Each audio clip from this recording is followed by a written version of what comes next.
take me to forward here. Give me a guy who's worth building your lineup around.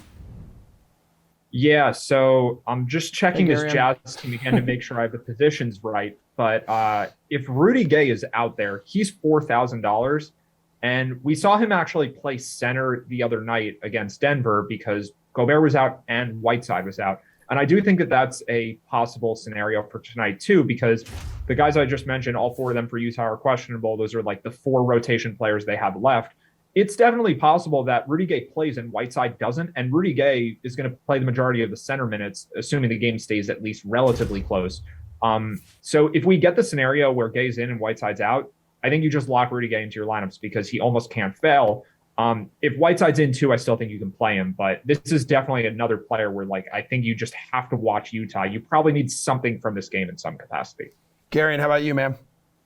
Yeah, I mean, I think sort of backing up what Matt's been saying, and one of the reasons I also like Siakam is I think if you are going to end up stacking some of these, secondary, tertiary Jazz pieces, that you do, I mean, if they're to hit their ceiling, it's likely a more competitive game than we're predicting, which would mean someone like Siakam, someone like Fred VanVleet would be a very good way to bring back that particular stack.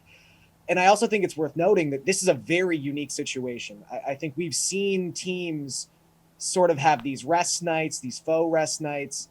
Golden State in particular, though, did something that I think kind of set a bit of a precedent, and it might be something that we have to look into a lot as the season sort of progresses. But with the Jazz having a couple positive cases in the last few days, they basically didn't want to send most of their best players to Toronto and have the possibility of them being trapped beyond the border for 14 days. So I think a lot of the questionable guys, again, this is just a guess, but the fact that they traveled with the team, unlike Conley, unlike Donovan Mitchell, I think that probably suggests they're playing. But again, we'll have to kind of keep an eye on that.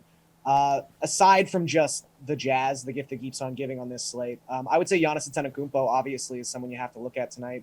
He's probably the stud I would most want to pay up for. He's $11,400.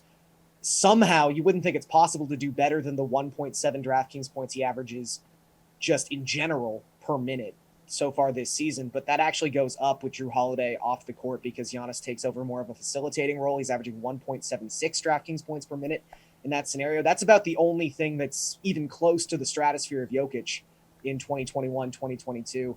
And I think for Giannis, you always just have to pinpoint the games that could be competitive.